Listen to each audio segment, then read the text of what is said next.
बहनों के लिए माननीय नरेंद्र मोदी जी ने काफी योजनाएं लागू की। कभी हम लोग कल्पना भी नहीं करते थे।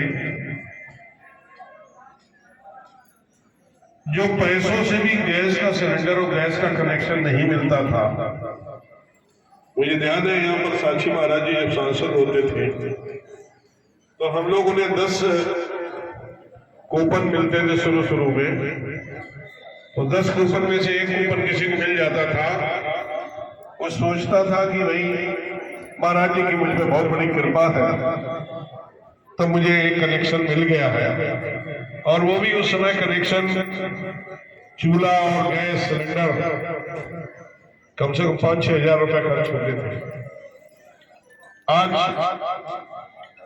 गैस का सिलेंडर और गैस का चूल्हा और गैस का कनेक्शन निःशुल्क मिल रहा। इससे बड़ी और सौभाग्य की बात क्या हो सकती है। मैं आपकी तरफ से माननीय प्रधानमंत्री जी का और उनके मंत्री जी का बहुत आभार व्यक्त करता हूं कि उन्होंने गरीबों के लिए ऐसी व्यवस्था लागू की जो गैस का चूल्हा और गैस का कनेक्शन नहीं ले सकते थे, उनके पास पैसे नहीं है, उन्हें निःशुल्क, उन बहनों को निःशुल्क गैस का कनेक्शन, गैस का सिलेंडर और चूल्हा देने का काम कर रही है सरकार। सही मायने में देखा जाए,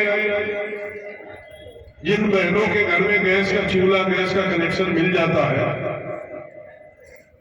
उन्हें फिर चिंता नहीं रहती है कि लकड़ी सूखी है कि गीली है, कन्ने सूखे हैं कि गीले हैं। घर में मैंने देखा एक गरीब लोगों के घर में मकान में 1 या 2 कमरे होते हैं और 1-2 कमरे होते हैं, उन्हीं 2 कमरों में ही सब कुछ होता है।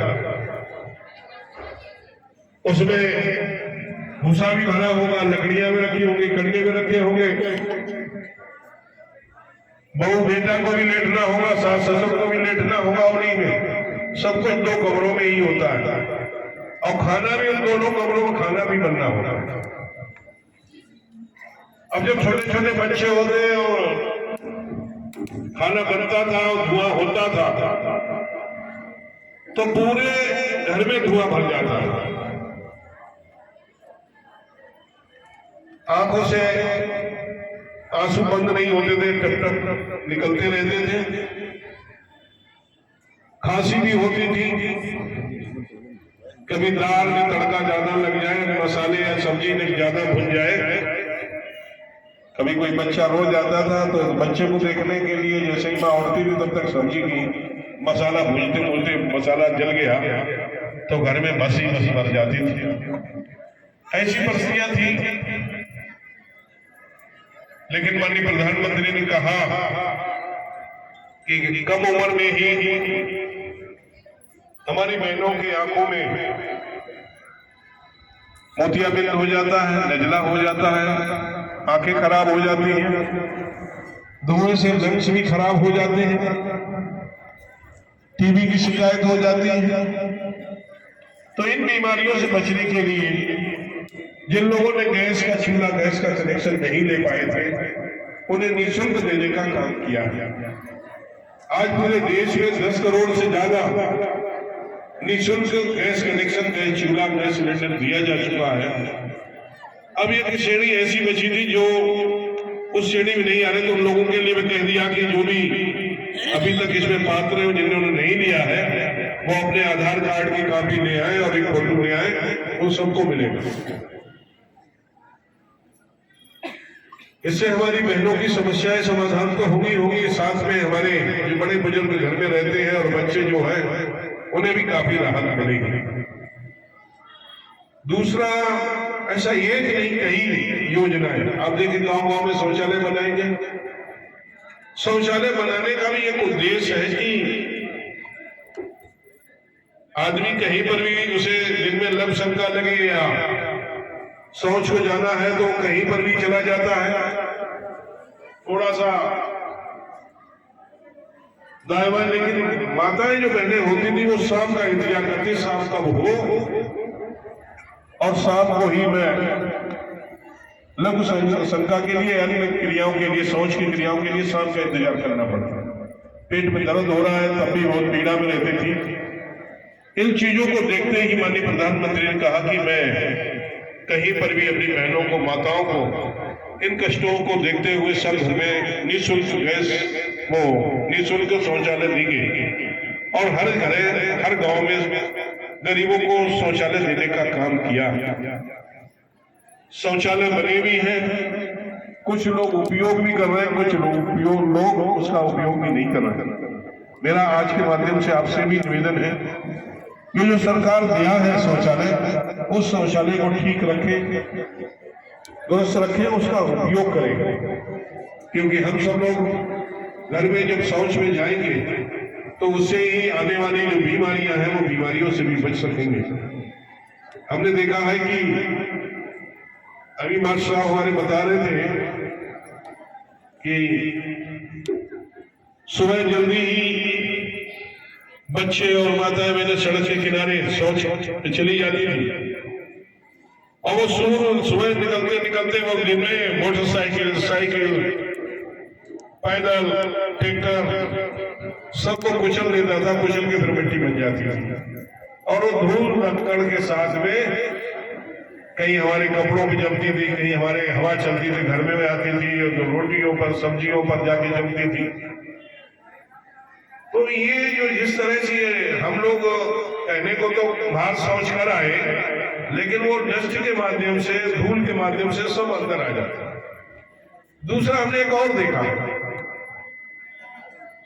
कि आप देखते हैं जहां पर भी शौच क्रिया होगी उसके बाद में वहां पर मक्खी जरूर पहुंच जाएगी और मक्खी बैठेगी और मक्खी वही बैठ के जब घर में खाना बनता है और खाना खिलाया जाता है तो खाने के ऊपर आटा गुथा रखा होगा तो आटे के ऊपर तमाम में मक्खियां बैठी मिलेंगी। कभी कभी सब्जी में भी कोई मक्खी गिर जाती है तो मक्खी को निकाल के फेंक देते हैं, कहते अब सब सब्जी ठीक होगी, खा लो। ये मक्खी जिंदा बच जाती है तो कहते जब मक्खी निकल के चलेगी ठीक है, ये सही है। मैं पूछना चाहता हूं कि कहीं वो मक्खी शौच पे बैठ के आई और शौच के बाद में वो सब्जी में आके बैठ गई या रोटी पे आके बैठ गई या पानी पर आके बैठ गई और वो अपने पैरों में और परों में बैक्टीरिया वायरस को लेके आई थी, लपेट के लेके आई थी। वो जब उड़ जाती है तो बैक्टीरिया वायरस तो नहीं रह जाते, सब नहीं रह जाते होंगे तो 20-25% तो वहां छोड़ी जाती होगी और जब वो मर जाती है तो 100% वहीं मिल जाते हैं। तो 20% भी छोड़ के चली गई तो आप बाद में खा लेंगे तो आप बाद में बैक्टीरिया वायरस से होने वाली बीमारियां आपके शरीर में आ जाती है। तो इसलिए खुले में शौच नहीं जाना चाहिए। इसीलिए एक और इसका साइंटिफिक वे से भी इसे देखा गया है, तो यही इसका लॉजिक और निकला है कि जहां साफ सुथरा वातावरण होगा, हम लोग हमारे बड़े बुजुर्ग कहते थे कि जहां पर साफ सुथरा होता वहां लक्ष्मी का वास होता है और जहां गंदगी होती है वहां लक्ष्मी हमेशा हमेशा के लिए चली जाती है। इसका भी साइंटिफिक वे यही है, जिस घर में, जिस गांव में साफ सुथरा रहेगा तो वहां लक्ष्मी रहेगी। लक्ष्मी रहने का मतलब है वहां बीमारी नहीं होगी तो पैसा बर्बाद नहीं होगा, और पैसा बर्बाद नहीं होगा तो घर आबाद होगा। और जिस घर में बीमारी होगी, जिस गांव में बीमारी होगी तो पैसा सब डॉक्टरों के पास चला जाएगा और वो गांव में खुशहाली नहीं है, एक तरह से निराशा, हताशा दौड़ जाएगी। तो इसलिए हम लोगों को अपने घर साफ सुथरे रखने चाहिए। ऐसे कई काम किए बड़ी भैया, मैंने कभी कल्पना नहीं की। पहले मैं देखता था, लखनऊ जाता था, कानपुर जाता था तो सामुदायिक शौचालय बने होते थे। आज हम देख रहे हैं हर गांव, हर बजरे में भी सामुदायिक शौचालय बनवाए गए। यदि वो खराब हो जाए तो कोई उसमें भी उसका उपयोग कर सकते हैं और उसके रख रखाव के लिए एक बहन की उसमें नियुक्त भी की गई है कि वो उसे